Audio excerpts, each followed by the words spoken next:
알고 있는 내용의 말씀이에요.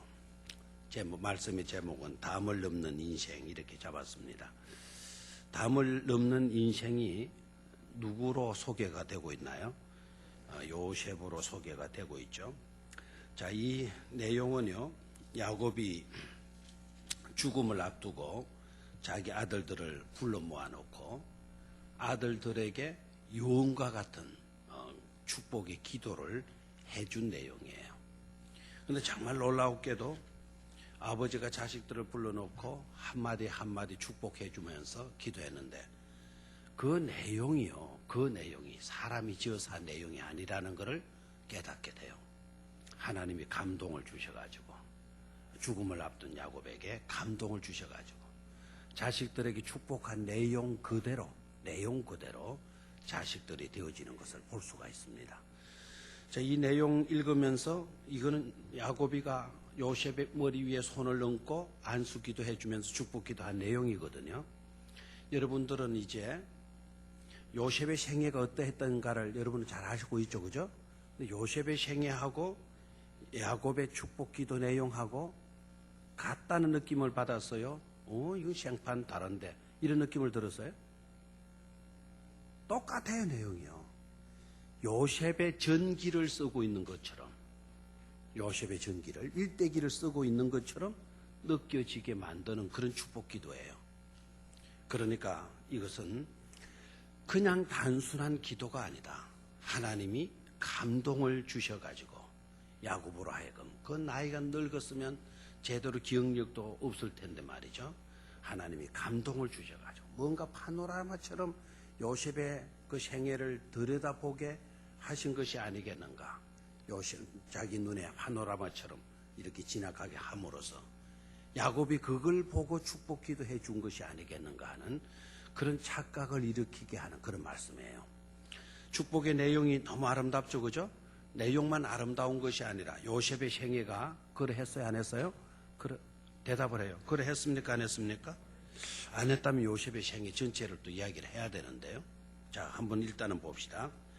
22절을 눈여겨보십시오. 요셉은 뭐다 그랬습니까? 요셉은 무성한 가지다. 무성한 가지다. 두 번째는 뭡니까? 무성한 가지인데 어디 곁에 무성한 가지? 셈 곁에 무성한 가지. 이게 중요합니다. 자, 첫 번째는 뭐를 박혔어요? 무성한 가지라는 것을 박혔어요. 그런데 그 무성한 가지가 곧 어디에 있는 무성한 가지? 셈 곁에 무성한 가지라 그랬어요. 그래서 1번에는 무성한 가지로 쓰시고요. 2번은 셈 곁에 무성한 가지로 여러분 표기를 하십시오. 세 번째 무성한 가지인데 그 가지가 뭘 넘었도다 그랬습니까? 담을 넘었도다. 거기에다가 3번을 하십시오. 3번. 요셉의 생애를 요약해주는 아주 중요한 내용의 말씀이에요. 자, 다시 한번요. 요셉은 뭐라고요? 무성한 가지. 거기 몇 번? 1번. 2번은 뭐라 그랬나요? 셈 곁에 무성한 가지. 됐죠? 세 번째는 뭡니까? 그 무성한 가지가 뭘 넘었도다? 담을 넘었도다. 그래서 담을 넘었도다. 이런 축복이 저에게도 여러분들에게도 꼭 임할 수 있기를 주의 이름으로 축원합니다. 자, 요셉은 어떤 가지다? 무성한 가지다. 여기 무성한 가지. 무성한 가지 하게 되면 여러분이 연상되어지는 것이 있습니까? 무성한 가지가 어떤 것일 거다. 머리에 그려집니까? 무성한 가지가 머리에 그려지지 않는다고 하면 무성한 가지의 반대말이 뭘까요? 어떻게 그리 잘 알아요? 앙상한 가지. 앙상한 가지. 앙상한 가지가 또 연상이 안 되면 이게 어떻게 설명을 할까요? 그럼 무성한 가지를 여러분 생각하십시오. 무성한 가지가 연상이 안 되면 앙상한 가지. 앙상한 가지가 연상이 안 되면 가지가 쫙쫙 뻗어가지고 울창하게 우거져 있는 그런 것을 생각하시면 돼요. 그런데 여기에서 말하는 것은요, 단순히 가지만을 의미하는 것이 아니다는 겁니다. 단순히 가지만을 의미하는 것이 아니고 무성한 가지라고 했을 때 가지 끝에서 여러분 뭐가 맺히는 줄 알아요? 열매가 맺히잖아요. 꽃이 피고요. 열매가 맺히잖아요. 그래서 무성한 가지라고 하는 이 말의 뜻은 무성한 열매, 풍성한 열매라고 하는 그런 의미를 갖고 있어요. 됐습니까? 그러니까 무성한 가지만 있고 이파리만 막 우거져 있고 하는 상태가 아닙니다.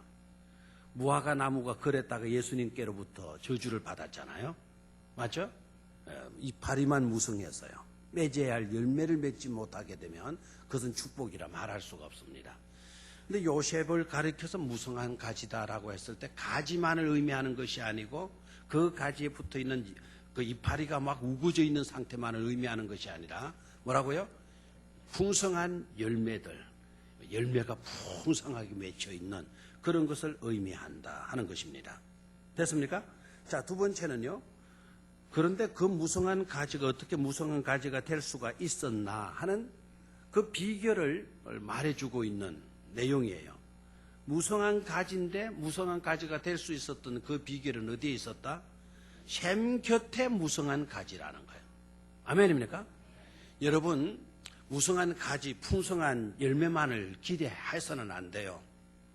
무성한 가지와 풍성한 열매를 기대한다면 나의 삶의 자리를 어디에 두어야 되는가? 어떻게 하면 풍성한 열매 있는 삶이 되어지고 무성한 가지가 되어질 수 있는가를 물어야 돼요. 대개 사람들이요, 많은 복을 주시옵소서라고 기도해요. 하나님도 많은 복을 베풀어 주시고 싶어 하셔요. 그런데 문제는 바로 뭡니까? 많은 축복을 달라고만 했지 어떻게 하면 많은 축복을 받을 수 있는지에 대해서는 우리가 기도하지 않아요. 그냥 무조건 복만 주십시오. 풍성한 열매 맺게 해 주십시오. 이렇게만 기도를 해요. 그보다 더 중요한 기도를 빠뜨리지 말아야 됩니다. 그것은 바로 뭐라고요? 풍성한 열매를 맺을 수 있기 위하여서는 우리의 삶의 자리를 어디에다가 펴야 되겠습니까? 어떻게 하면 복을 받을 수 있겠습니까? 어떻게 하면 하나님께로부터 사랑받는 그런 삶을 살 수 있겠습니까를 물어야 돼요. 아멘입니까? 삶의 자리를 우리가 제대로 펴기만 하면 풍성한 열매는 자동적으로 우리가 기도하지 않아도 하나님께서 우리에게 맺혀질 수 있도록 역사해 주시고 섭리해 주실 줄로 믿습니까?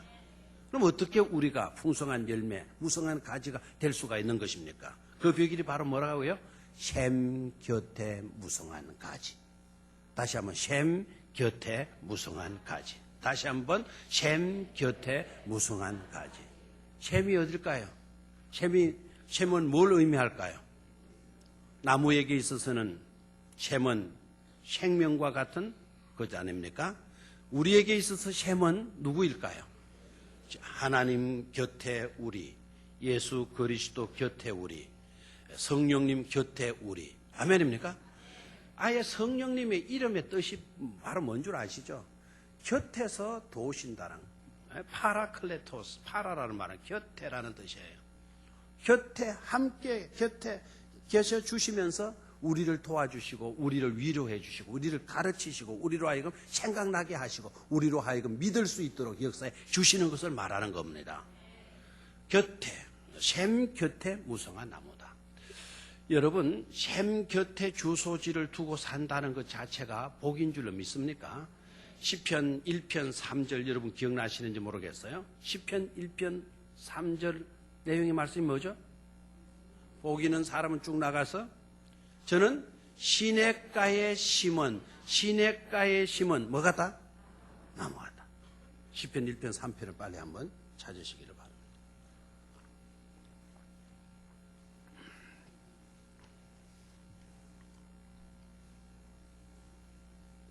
찾았습니까?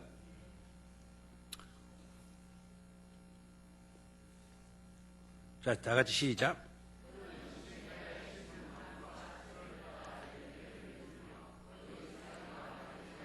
됐습니다. 저는 시냇가에 심은 나무가 뭐한 것 같다? 철을 따라 열매를 맺으며 그 이파리가 마르지 아니함 같으니. 이파리가 마르지 않으면 무성해요. 철을 따라 뭘 맺어요? 열매를 맺는다라는 거예요. 비결이 어디 있습니까? 시냇가에 심어졌기 때문이라는 거예요. 저와 여러분들은 시냇가에 심은 나무와 같은 존재인 줄로 믿습니까? 우리도 하나님이 제 가운데 세상에 있던 우리를 뽑아가지고 샘 곁에 심어 주셨어요. 시냇가에 심어 주셨어요. 생명수의 강이 흐르는 예수 곁에 심어 주셨어요. 성령님 곁에 우리가 존재하게 되어졌어요. 전지전능하신 하나님 곁에 하나님과 더불어 살아갈 수 있는 그런 특권을 우리에게 베풀어 주셨다 이 말입니다. 아멘입니까? 또 예레미야 17장으로 한번 가서 보겠습니다. 예레미야 17장 8절. 예레미야 17장 8절. 자, 페이지 수가 어디죠? 몇 페이지죠? 1008페이지, 1077쪽, 1077 또는 1078로 찾으시면 되겠습니다. 찾았습니까? 8절을 한번 같이 읽죠. 시작. 그는 물가에 심어진 나무가 그 뿌리를 강변에 뻗치고 더위가 올지라도 두려워하지 아니하며 그 잎이 청청하며 가무는 해에도 걱정이 없고 결실이 그치지 아니함 같으니라. 아멘. 아멘. 그는 어디에 심겨진 나무? 물가에 심겨진 나무, 샘 곁의 나무, 시냇가에 심은 나무. 그 내용이 다 동일하죠, 그죠? 동일하죠. 그런 존재가 바로 복 있는 존재가 될 수가 있다. 무성한 가지가 풍성한 열매가 있는 인생이 될 수 있다라는 거예요. 아멘입니까? 요셉이 그 총리 대신이 되고 난 뒤에, 애굽의 총리가 되고 난 뒤에 결혼을 하고요. 그리고 두 아들을 낳게 돼요. 그 두 아들 이름을 혹시 기억하시는 분 있어요? 요셉의 큰 아들 이름이 뭡니까? 머나세. 머나세고 두 번째 아들, 둘째 아들의 이름이 바로 뭐죠? 에브라임이에요. 자, 그 아들을 낳고 난 뒤에 이름을 뭘로 붙였느냐, 이것도 굉장히 중요합니다. 아들을 낳고 난 뒤에 첫 아들 이름을 머나세라고 이렇게 지었어요. 이것은 나는 모든 것을 잊게 되었다. 하나님께서는 나의 모든 것을 잊게 하신다. 서러움, 고통, 괴로움, 뼈아픈 눈물. 사실 성경은 그런 내용을 기록하지 않고 있지만 요셉은 얼마나 뼈아픈 눈물을 흘렸겠어. 어린 나이에 형제들에 의해서, 그것도 노예로 인신매매 당해서 끌려가는 요셉. 그리고 누구 하나 아는 사람 없는 그런 외딴 나라에, 외딴 마을에, 외딴 가정에 떨어져서 노예로 살게 되는 그의 형편. 어저께까지만 해도 부모 밑에서 사랑받고 넘치는 사랑을 받고 살던 그가 하루아침에 노예가 되어서 인신매매돼서 끌려가는 그의 고통을 여러분 생각해 봐요. 얼마나 한이 맺혔겠어. 얼마나 서러웠겠어. 그래서 아들을 탁 낳고 난 뒤에 이름을 뭘로 붙였다고요? 머나세 이렇게 붙였어요. 머나세의 이름은 뭡니까? 하나님이 다 잊어버리게 하셨다. 잊어버리게 하신다. 고통의 아픔, 괴로움, 뼈아픈 눈물들은 하나님, 우리가 두고 간직하고 기억하고 사는 것이 행복이에요? 아니면 잊어버리게 하는 것이 은혜예요? 잊어버리게 하는 것이 은혜인 줄로 믿습니까? 그래서 지난날의 모든 서러움은 하나님이 잊게 하신다. 그래서 머나세 딱 이름 붙였어요. 두 번째 아들을 딱 낳고 난 뒤에 이름을 뭘로 붙였다고요? 에프라임이라고 붙였단 말이에요. 이 에브라임의 뜻이 뭔가 하니까 여러분, 무성한 가지라고 하는 내용하고 똑같아요. 알겠죠? 그럼 무성한 가지의 어원이 바로 뭐냐? 에프라임이에요. 에프라임. 알겠습니까? 그럼 에프라임은 누구의 아들? 요셉의 몇째 아들? 둘째 아들이란 말이에요. 하나님께서 나로 하여금 무성한 열매를 맺게 해 주셨다라는 겁니다. 아멘입니까? 하나님께서 나에게 무성한 열매를 맺게 하신다? 맺게 하신다. 그 이름의 뜻이 뭐라고요? 에프라임. 우리 교회 모든 성도님들이 에프라임이 될 수 있게 되기를 주의 이름으로 축원합니다. 샘 곁에 나무가 꼭 되십시오. 다시 한번 샘 곁에 나무가 꼭 되시기를 축원합니다. 샘 곁에 나무. 우리가 샘 곁에 심겨진 존재가 되게 되면 우리의 삶은 반드시 뭐로 나타난다? 무성한 가지, 풍성한 열매로 나타나게 된다는 것입니다. 아멘입니까? 그냥 무성한 가지만 꿈꾸지 마십시오. 무성한 가지 되게 해 주십시오. 풍성한 열매 맺게 해 주십시오. 우리는 그런 것을 이상으로 삼되 반드시 그러기 위하여서는 우리의 삶의 자리가 어디에 펴져야 된다고요? 샘 곁에 펴져야 된다 이 말입니다. 아멘입니까? 저는 오늘 이 말씀을요, 낮에 오늘 오전 예배 때 말씀드린 것하고 너무나 일맥상통하고 있다라고 생각을 해요. 샘 곁에 나무가 되어진다라고 하는 이것은 내면화예요. 내면화. 우리가 어떤 삶? 내면화. 내 속을 채우는 거예요. 내 삶의 뿌리를 땅속에 깊이 내리는 거예요. 뿌리가 땅속에 깊이 내려지는 것은 사람들이 볼 수가 없어요. 내 내면이 어떤 상태에 있는가를 사람들이 볼 수가 없어요. 그러나 내 내면에 뿌리를 하나님의 말씀에다가 두고 생수가 되는 예수 그리스도께 내 삶의 뿌리를 깊이 내리게 되면 내 내면화가 충실하게 이루어지게 되면 표출하는 자동으로 이루어진다 이거예요. 그 표출이 바로 뭐죠? 무성한 가지다 이거예요. 아멘입니까? 풍성한 열매다 이겁니다. 이것이 한순간 한때 그렇게 되어져서는 안 되는 것이죠. 끊임없는 내면화 작업이 이루어지고 끊임없는 내면화 작업이 이루어지게 되어지는 데서 지속적으로 풍성한 열매로 나타나게 된다 이 말입니다. 한 번 뿌리를 내렸다고 해서 그 지속적인 열매를 맺어가는 것으로 이례적인 상태로 예수님을 의지하고 전적으로 하나님께 의지하고 살았다고 해서 풍성한 열매를 계속 맺는 것이다 생각하지 마시고요. 지속적인 내면화가 이루어지고 지속적인 내면화를 통해서 지속적인 외향화가 이루어져야 된다. 지속적인 표출작용이 일어나게 되는 것이다 하는 거예요. 아멘입니까? 그래서 끊이지 아니하는 그 가물음이야도 그 잎사귀가 마르지 않을 수가 있는 줄로 믿습니다.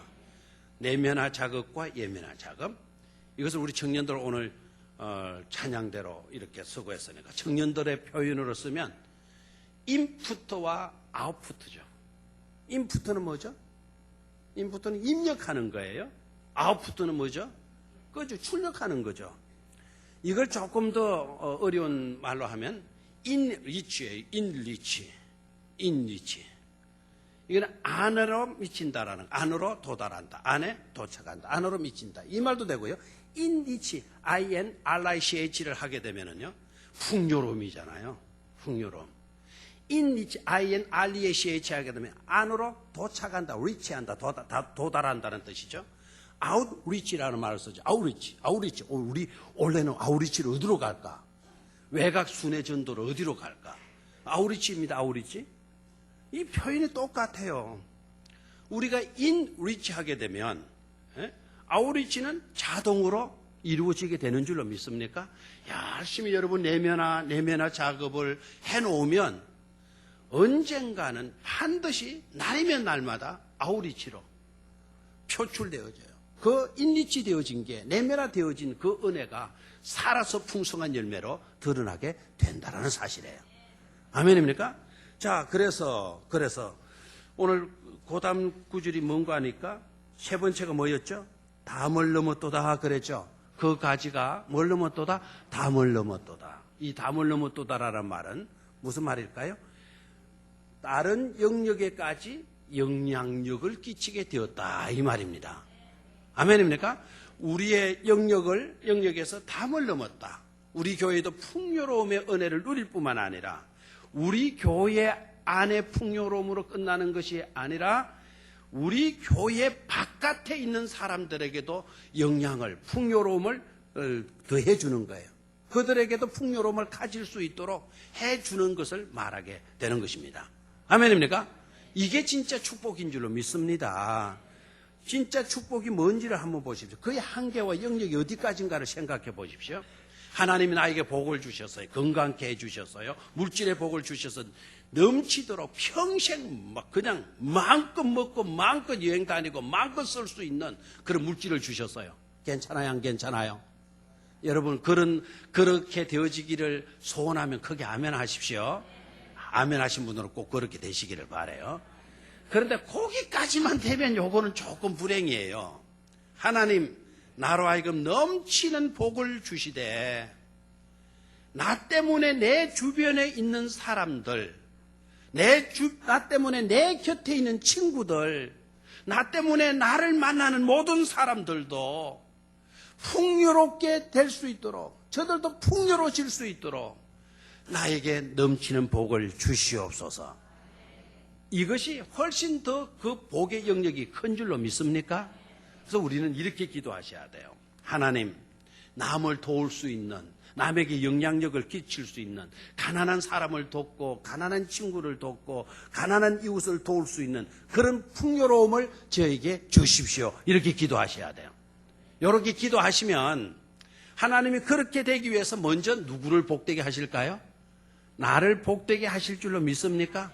나는 기질에 못 먹고 영양실조 걸려가지고 비실비실한 상태로 남을 돕는 그런 사람으로 하나님 두시지 않는다 이 말이에요. 그 이웃을 돕기 위해서 하나님은 나의 삶을 풍요롭게 해 주실 줄로 믿습니다. 그래서 여러분들 기도의 폭을 넓히라는 것, 중보 기도가 그래서 중요하다라는 것 아닙니까? 꼭 하나님 내 건강, 내 자식, 내 직장, 내 사업, 내 가정 하나님 복되게 해 주십시오. 기도의 수준이 거기에 머물면 안 된다라는 겁니다. 하나님, 저 사람 오늘 뉴스에 들었는데 아무개가 어려움을 들었답니다. 오늘 교회에서 말씀을 들었는데 우리 교회에 누군가 어려움을 겪고 있다고 합니다. 하나님, 그를 도와주시옵소서. 기도하시게 되면 여러분의 기도를 통해서 그 사람을 도와주실 뿐만 아니라 여러분 삶도 복되게 하여 주시는다 이 말입니다. 이게 중요해요. 생 곁에 무성한 가지라 그 가지가 뭘 넘었도다 다 뭘 넘었도다. 이런 축복이 우리 모두에게 함께하게 되기를 주의 이름으로 축원합니다. 자, 다음 절을 우리가 또 한번 보죠. 자, 23절. 저는 이 구절이 또 얼마나 감동으로 와닿는지 몰라요. 23절을 한번 같이 읽을까요? 시작. 활 쏘는 자가 그를 학대하며 적개심을 가지고 그를 쏘았으나. 야, 이것은 바로 요셉이 당한 고난이죠. 맞죠? 활 쏘는 자가 그를 학대했다. 요셉이 학대를 받았나요? 안 받았나요? 엄청나게 많이 받았죠.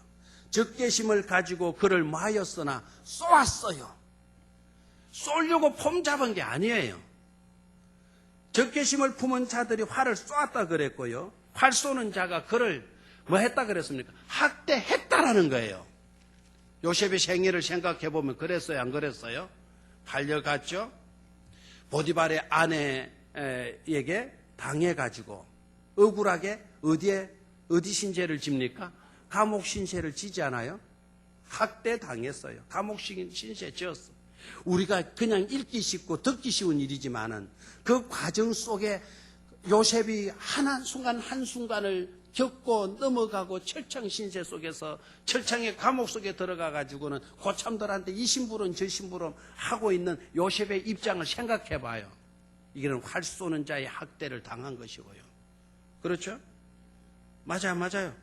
너무나 큰 고통과 아픔을 겪었잖아요. 그런데 봐요. 24절. 그래서 요셉이 거꾸로 졌나요? 아니죠. 요셉의 팔은 도리어 마여졌고 부세며 그의 팔은 뭐가 있었다? 힘이 있었다. 거꾸로 지지 않았다라는 거예요. 오히려 그런 일을 당한 일로 인하여서 요셉은 더 잘 되었다 이 말입니다. 어떻게 더 잘 될 수가 있었나? 24절 뒷부분 해답이 나오죠. 시작. 이는 야곱의 전능자 이스라엘의 반석인 목자의 손을 힘입음이라 그랬잖아요.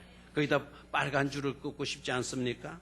요셉의 무성한 가지가 될 수 있었던 거 셈 곁에 주소지를 두었기 때문이다. 요셉의 가지가 담을 넘을 수 있었던 그 비결, 그만큼 학대를 받고 그만큼 그를 치는 사람, 그만큼 그를 괴롭히는 사람, 그만큼 그를 고통스럽게 하는 사람들이 있었지만 어떻게 요셉이 오히려 국무총리가 되고 더 잘 될 수가 있었나? 그 이유가 어디에 있었어요? 야곱의 전능자 이스라엘의 반석인 목자의 손을 힘입음이라 그랬어요. 아멘입니까? 여러분의 생애 가운데도 어려움이 많이 있을 수 있습니다. 많은 학대당하는 일도 있었을 것입니다. 애매한 억울한 고난을 당할 때도 있으리라 생각을 해요. 그러나 여러분, 요셉의 축복을 받게 되면 걱정하지 마십시오. 오히려 여러분들은 더 잘되게 되어질 줄로 믿습니다. 그럴수록 전능하신 하나님, 여러분의 반석 되시는 하나님을 더욱더 힘입을 수 있는 그런 믿음의 사람들이 되시기를 주의 이름으로 축원합니다. 25절로 내려가요. 25절에 눈여겨보아야 할 것은 복이라는 단어가 몇 번 나오고 있나. 그 복은 무엇으로 말미암았나. 말미암아라고 하는 단어가 2번 나올 거예요. 나오죠? 말미암아라고 하는 단어가 2번 나오죠? 그 다음에 복이라는 말이 몇 번 나와요? 5번이나 나오나요? 한 절 안에. 자, 25절을 소리내서 큰 소리 읽어봅니다. 시작. 내 아버지 하나님께로 말미암나니 그가 너를 도우실 것이요 전능자로 말미암나니 그가 네게 복을 주실 것이라. 위로 하나님의 복과 하늘의 복과 아래로 깊은 샘의 복과 젖먹이는 축복 복과 태의 복이로다. 아멘. 26절로 읽죠. 시작. 네 아버지의 축복이 내 선조의 축복보다 나아서 영원한 산이 한읍성같이 이 축복이 요셉의 머리로 돌아오며 그 형제 중 뛰어난 자의 정수리로 돌아오리로다. 그래서요. 아멘입니까? 자, 누구로 말미암았다고요? 네 아버지 하나님께로 말미암나니. 아멘. 그 네 아버지 하나님은 어떤 분이시냐? 전능자라고 하는 말이죠. 전능자로 말미암나니. 아멘. 같으면 하나님, 다른 하나님, 같은 하나님이잖아요. 아멘입니까? 우리의 성공의 비결, 우리의 담을 넘을 수 있는 그런 영향력 있는 삶이 될 수 있는 그와 같은 비결이 누구로 말미암는다고요? 하나님으로 말미암는다. 아멘입니까? 전적으로 우리는 하나님을 의지해야 될 줄로 믿습니까?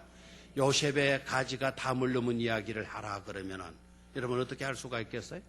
요셉의 가지가 담을 넘었다. 과연 요셉의 생애 가운데 담을 넘은 그런 내용이 있는가? 있어요, 없어요? 있습니까, 없습니까? 있죠. 일단은요, 애굽의 왕이 요셉을 보고 감동을 먹어요. 이 이름을 사브낫 바네아로 해라. 그 이름의 뜻이 뭐라 그랬어요? 생애 뭐라고요? 풍요다. 어떻게 네가 하면 잘 되어지느냐 이거예요. 어떻게 네가 모든 것을 하게 되면 어떻게 이렇게 잘 되어질 수가 있나? 누가 이렇게 감동을 받았다고요? 애굽의 왕이 감동을 받아요. 이게 영향적 아니겠어요? 그런데 애굽의 왕이 사브낫 바네아 이렇게 적어놓고는 이름을 붙여놓고는요. 그 단어가 가지는 의미가 둘이에요. 하나는 풍요롭다. 어떻게 네가 하면 이렇게 풍요로워질 수가 있나? 참 그거 이상하다라는 거예요. 네 손끝이 닿기만 하면 어떻게 그렇게 잘 되나 이거예요. 어떻게 그렇게 잘 되나? 안 될 것 같은 것도 네 손끝이 닿게 되니까 오히려 잘 되고요. 더 넘치게 되어지더라는 것 아닙니까? 근데 그게 생애 풍요거든요. 사브낫 바네아의 두 번째 이름의 뜻이 있어요. 사브낫 바네아. 이게 애굽 글씨거든요. 애굽 말이거든요. 애굽 말로 번역을 하게 되니까 이게 생애 풍요였어요. 사브낫 바네아라고 하는 이 이름을 히브리식으로 번역하게 되니까 이게 뭐냐면 하나님이 말씀하심에 그대로 산다. 이거예요. 누가 말씀하시면? 하나님이 말씀하시면 그대로 따르고 그대로 순종하며 사는 인생이다 이거예요. 아멘입니까? 그럼 생애 풍요는 어디에서 왔다는 거죠? 하나님을 따르고 하나님을 의지하고 하나님을 잘 믿게 되니까 뭐가 따라오더라? 생애 풍요가 따라오더라 아닙니까? 이게 누구의 입에서 나왔다고요? 애굽 왕의 이름에서 왕에게서 나온 말이에요. 감동을 먹은 것 아닙니까? 요셉이 영향력을 끼쳤다는 사실 아닙니까? 아멘입니까? 뿐만 아니라 요셉이 영향력을 발휘했던 거 바로 뭐죠? 자기 가족들만 살렸을 뿐만 아니라 흉년에서 지독한 흉년에서 애굽 민족을 구출해 준 줄로 믿습니까? 그래서 여러분 아시다시피 애굽 왕이 모든 것을 놓쳐도 좋다. 기름진 땅 이거 양보해도 괜찮다. 누구 하나만 딱 붙들면, 요셉 하나만 딱 붙들면 문제 될 것 없다. 애굽의 왕이 그걸 깨달은 것 아닙니까? 그래서 야곱의 70 가족이 내려오게 되셨을 때 바로 왕이 어느 땅을 내줘요? 어느 땅을 내줘요? 고센 땅을 놔줘요. 고센 땅. 고센 땅이 어떤 땅이라 그래? 쓸모없는 땅? 완전히 기름진 땅이라 그랬잖아요. 삼각주 델타로 인하여서 거기에 태적물 홍수가 나면은 태적물이 쌓이는 거예요. 비료가 필요 없어요. 비료가 얼마나 영양분이 많았는지 곡식들이 튼튼하게 자라요. 농약을 칠 필요가 없어요. 채소들이 저항력을 갖고 있기 때문에. 그런 끼가 막 뭐 왕성하니까 막 풍조하니까 튼튼하게 자라니까 농약 칠 필요가 없어요. 그런 기름진 땅을 누구에게 내줘요? 요셉의 아버지, 요셉의 형제들 70가족에게 다 내줘요. 누구 하나 붙들면 된다. 요셉 하나 딱 붙들면 우리는 걱정될 것 없다. 그 땅 내줘도 걱정될 것 없다. 왜요? 요셉이 손이 닿기만 하면 잘 되어지니까.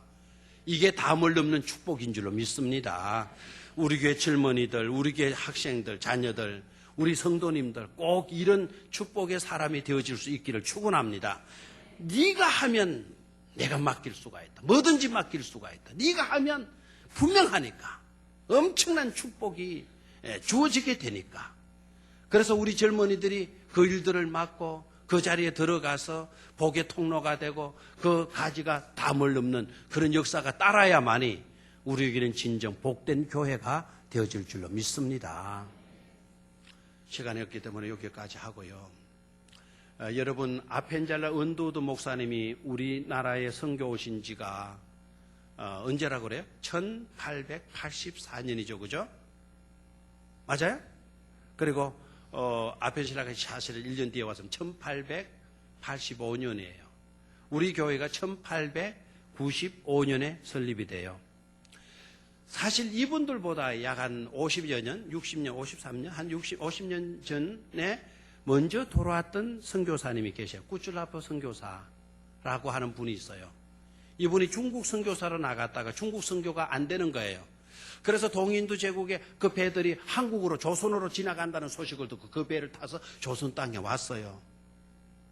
전라도 지역에 가서 열심히 전도를 했어요. 그런데 국가에서 허락을 안 해줘가지고 한 달 만에 떠나가는데요. 우리 한국에 왔다가 떠나가는. 최초의 선교사를 말하라 그러면 우리 개신교의 최초의 선교는 꾸출라퍼 선교사예요. 어떻게 보면은요.